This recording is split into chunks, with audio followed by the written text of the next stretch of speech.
Maluwalhating araw sa inyo lahat mga kaibigan. Ito ang ating baon sa ating tanghalian, inasal na sayote mga kaibigan. At isasawsaw naman ulit natin dito sa bagoong. Ito pala ang inyong lingkod, OFW sa Pinas, si Mark, ang overwork Filipino worker dito sa Pinas. Pasimple-simple lang nga ako sa trabaho at ordinaryong manggagawa lang ako. Kaya 456 lang ang sahod ko kada araw. Kaya ito, inuugali ko pong magtipid mga kaibigan. At bago ang lahat, ipakilala ko sa inyo ang JC Organic Barley. Maganda ito sa kalusugan mga kaibigan at kaya nitong i-boost ang inyong immune system. At syempre, nasa comment section lang ang link mga kaibigan. Try nyo na to. At tara, kumain na tayo mga kaibigan.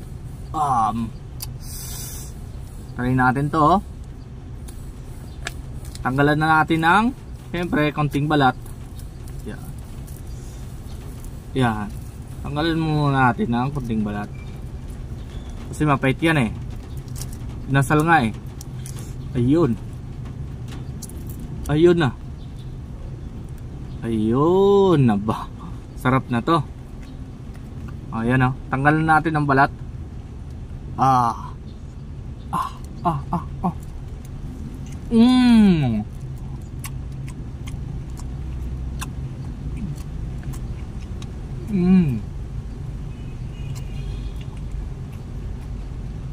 Juicy mga kaibigan at yummy to the max.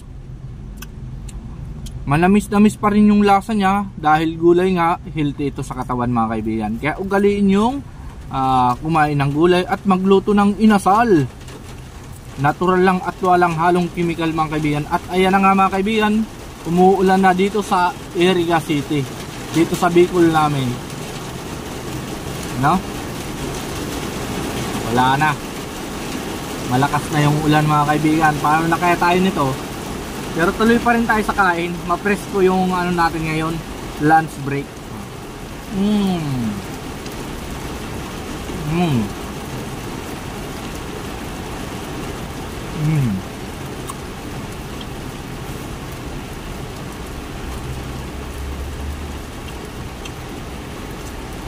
Malambot na mga kaibigan yung sayote. At sakto lang yung pagkakaluto na hindi naman siya natutong, no? Sakto lang mga kaibigan. At kagandahan nito, ang pampalasa natin ay bagoong lang, wala nang iba mga kaibigan, Very natural ang pagkakaluto, walang halong chemical.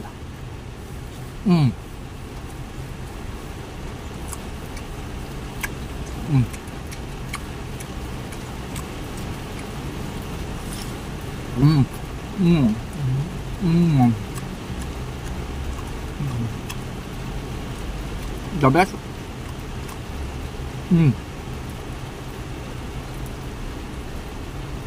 Dami talaga mga kaibigan, no? Bagay sa panahon na medyo umuulan dito sa sa pwesto namin. Buti meron sakyam, no?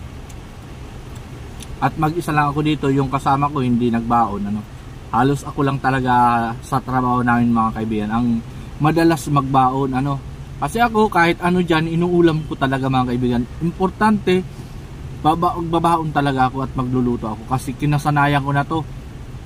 Simula pa lang nang nag-aaral ako mga kaibigan, halos ako lang din sa buong klase, college na ako yan, ako lang yung nagbabaon. At kumakain ako sa mismong eskwelahan na namin, no?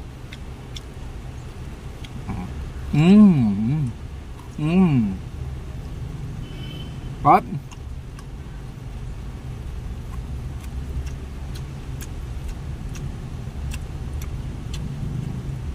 tikman din natin tong isa kung masarap din mga kaibigan. Siyempre same lang to masarap dahil hinati ko lang to mga kaibigan, no? Hinati natin para lutong luto siya. Ayan, sarap yan. Pagkatapos balatan, yun ang kainin.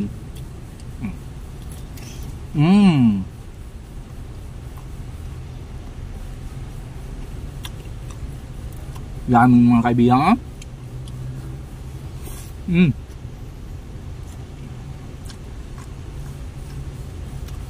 Solve naman tayo sa tanghalian mga kaibigan. At sa muli, ito ang inyong likod, OFW sa Pinas, si Mark. At lagi ako nagpapaalala, lagi lang tayo magtitipid dito sa Pinas para hindi tayo nababaon sa utang. At ang inyong likod ay isang uragon, basta uragon, malupiton. Hanggang sa muli, that's all. Mabuhay.